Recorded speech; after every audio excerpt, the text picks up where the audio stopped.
Can you believe my own dad kicked me out? And for who? My sister's brand new husband, of all people. The story is just as crazy as it sounds. It all started on what I thought was a normal Tuesday. I came home from work, ready to just chill, and there they were. My dad, my sister, and this guy, Alex, who she'd married just a few weeks prior. They were sitting in the living room, and the air was so thick you could cut it with a knife. Dad had this grim look on his face, the one he gets when he's about to drop a bomb. He cleared his throat and said, "We need to talk." My heart immediately sank. He explained that my sister and Alex needed a place to stay while they got on their feet. Alex had apparently lost his job right after the wedding, and they were struggling. "So," Dad continued, avoiding my eyes, "we thought it would be best if they took your room for a while."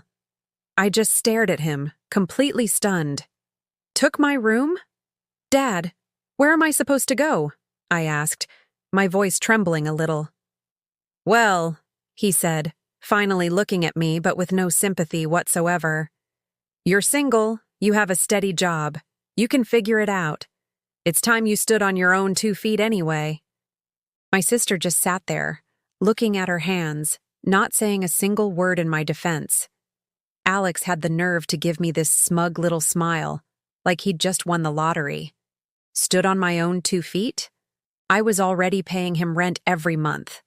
I was contributing to the household. The injustice of it all was suffocating. I argued, I pleaded. I pointed out how unfair it was. But my dad's mind was made up. He said my room was the biggest, besides his own, and it was the only logical solution. Logical for everyone but me, apparently. I had 1 week. 1 week to pack up the life I had known for 24 years and get out. The anger was like a fire in my chest. I wasn't just being inconvenienced, I was being discarded. Thrown away for a near stranger my sister had barely known for 6 months. I packed my things in a blur of tears and fury. The worst part was watching them. My sister and Alex were measuring my room for their new bed before I had even finished packing my last box. The disrespect was staggering. My dad just acted like it was a done deal, like my feelings didn't matter at all. As I drove away from the house with my car stuffed to the roof, I made a promise to myself. This wouldn't break me. This would be the start of something new. They thought I couldn't make it on my own? I was about to prove them all wrong. The first few weeks were absolute chaos. I crashed on my friend Sarah's couch, feeling like a total burden. Every night, I'd scroll through apartment listings on my phone until my eyes burned. Everything seemed so expensive, so out of reach. I was starting to feel a tiny bit of despair creeping in. Maybe my dad was right. Maybe I couldn't do this. But then, that anger would bubble up again, and it became my fuel. I started working extra shifts, picking up every overtime opportunity I could. I ate instant noodles for dinner and cut out every possible expense. I was a saving machine on a mission. Sarah was a lifesaver, constantly telling me I was strong and that I'd get through it. Her support was the one bright spot in that whole mess. One day, at work, my manager called me into her office. I immediately thought I was in trouble. Instead, she pointed out how hard I'd been working and offered me a promotion. It came with a significant pay raise. It felt like the universe was finally throwing me a bone. With that extra income, a decent apartment was suddenly within my reach. I found a small but sunny 1-bedroom apartment in a nice part of town. Signing that lease was one of the proudest moments of my life. It was all mine. No one could kick me out of it. As I started decorating, picking out my own furniture, my own curtains, I felt a sense of freedom I had never known before. I wasn't just surviving. I was building a life that was truly my own from the ground up. About a year went by. My new life was taking shape. I was thriving at work, I had my own beautiful space, and I was genuinely happy. I hadn't spoken to my dad or sister since the day I left, aside from a few guilt-tripping texts from my dad that I ignored. Then, one day, my phone rang. It was my dad. I almost didn't answer, but curiosity got the better of me. His voice was shaky. He started with some awkward small talk, then got to the point.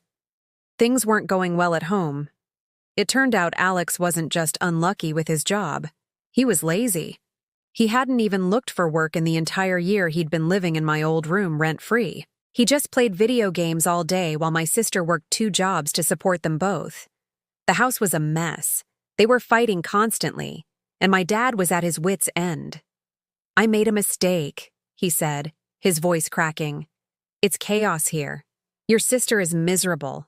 Alex, he's not the man we thought he was." He then had the audacity to ask if maybe, just maybe, I could help them out financially. "Just a little loan," he said, "to get them through this rough patch." I listened silently, a strange sense of calm washing over me. There was no anger anymore, just a kind of sad pity. Here was the man who had thrown me out, convinced I couldn't make it, now begging me for the money I had earned through my own hard work. I took a deep breath and said, "Dad, I'm sorry to hear you're all having a tough time. I really am, but my finances are my own now. I have my own bills, my own rent, my own life to take care of." I paused, letting the silence hang in the air. "You told me it was time to stand on my own 2 feet. Well, I did, and I'm sorry, but I can't be your safety net anymore." I could hear him sputtering on the other end, but I just calmly said goodbye and hung up the phone. It wasn't about revenge, not really. It was about self-respect. Kicking me out was the worst thing they ever did to me, but it was also the best thing that ever happened to me. It forced me to discover a strength I never knew I had. I built my own success, not to spite them, but for myself. And that, I realized, was the best revenge of all. Living well, being happy, and knowing I did it all on my own. Thank you so much for listening to my story. It's been a wild ride, but it taught me so much. If you've ever been through something similar, know that you can come out stronger on the other side.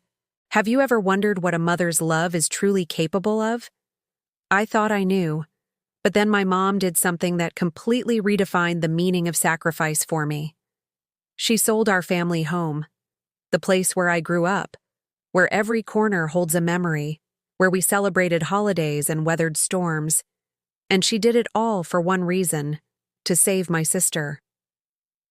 This story isn't easy to tell, but it's one that needs to be shared.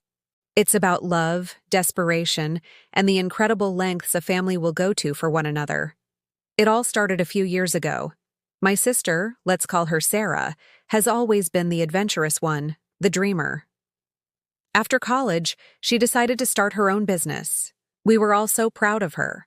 She poured her heart, soul, and every penny she had into it. She worked day and night, fueled by passion and coffee.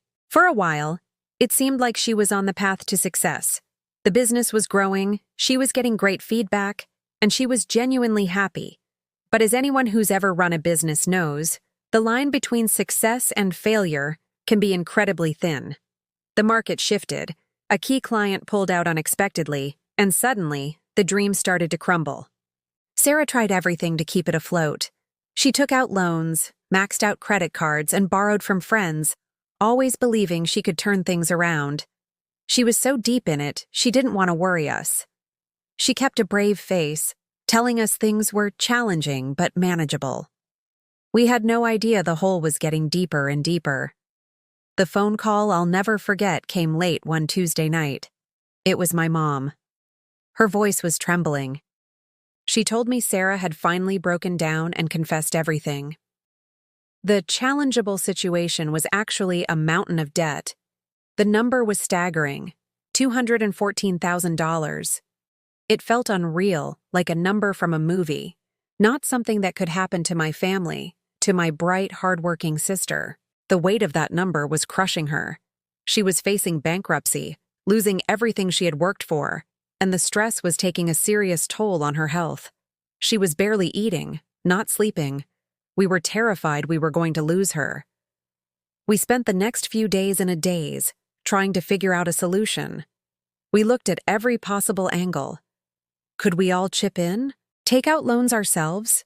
But the amount was just too vast. It felt hopeless. We felt like we were watching my sister drown, and we couldn't reach her. My mom was the quietest during this time. I could see the gears turning in her head, the pain etched on her face. She spent hours just sitting in the living room, staring at the family photos on the wall. Then, one evening, she called a family meeting. My sister, my dad, and I gathered in the living room, the air thick with tension.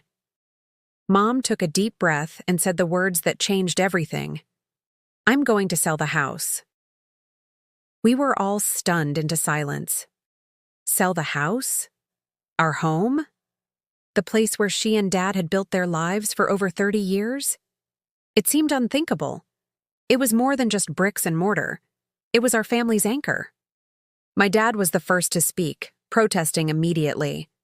My sister started crying, saying she couldn't let her do that it was her mess and she would figure it out.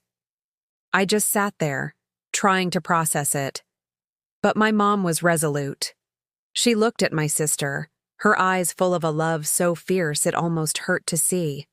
"This is just a building," she said, her voice steady. "You are my child.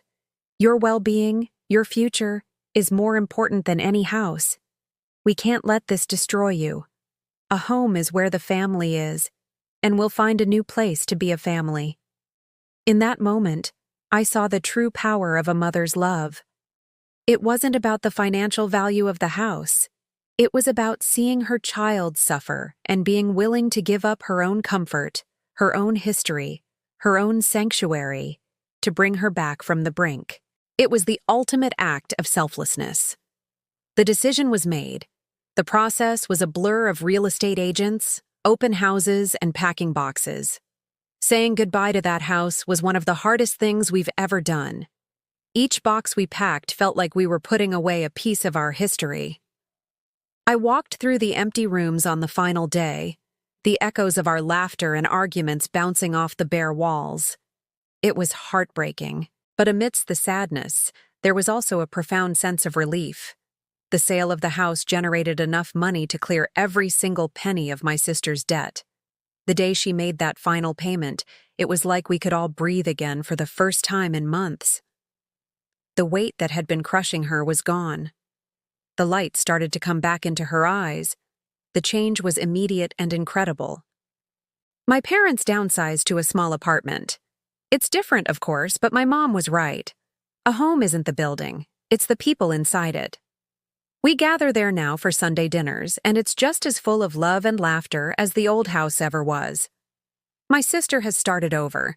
She took a stable job to get back on her feet, and she's slowly rebuilding her confidence.